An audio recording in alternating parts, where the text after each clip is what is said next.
waxaa maanta hotelka Warsan ee magaalada Gaarisa lagu qabtay shir looga arisanayo waxbarashada gobolka Waqooyi Bari Kenya oo muddooyinkii dambe ay jireen culays dhanka waxbarashada ah iyo macallin la'aanta jirto awgeed ay iskuulo badan haatan albaabada la iskugu dhuftay. Munaasabadani ayaa waxaa ka soo qayb galay mas'uuliyiinta gobolka Waqooyi Bari Kenya, culumaadiinta magaalada Gaarisa iyo bulshada qaybaheeda kala duwan, waxaana lagu falanqeeyay sida wax looga qaban karo waxbarashada gobolkani oo gacanta ka sii baxaysa. Ugu dambeyntii munaasabada ayaa waxaa ka hadlay mas'uuliyiinta oo bulshada ugu baaqay iyo dhalinyarada waxbaratay kuna booriyay in ay iskooda wax ugu qabtaan ardayda aanan haysanin macallin waxbaro.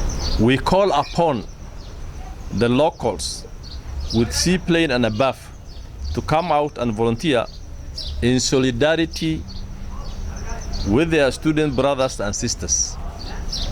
We also call upon them to join Teachers Training College in the coming training intake. The national government, the Republic of Kenya, has a sole constitutional mandate to protect its citizens under stipulated under Article 229(1) that every citizen has the right to be protected and from treated or punished cruelty in a manner or degrading manner. They failed as a national government, first of all. And again, on the same, they want to jeopardize the future of our kids in northern part of the country by failing to provide security for teachers. And these ploy and strategies are worked on by Al-Shabaab, and one Nancy Macharia is implementing them. So we would like to call upon us to use in our voice that Nancy Macharia is an academic terrorist.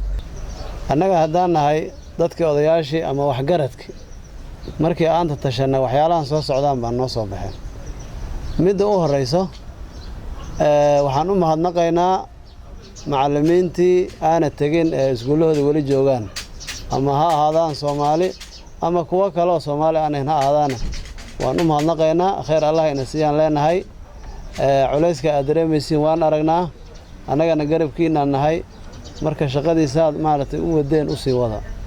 Munaasabada ayaa ku soo gabagabowday si qurux badan waxaana la isku waafaqay in la iska kaashado sidii caruurta waxbarashada looga gacan siin lahaa.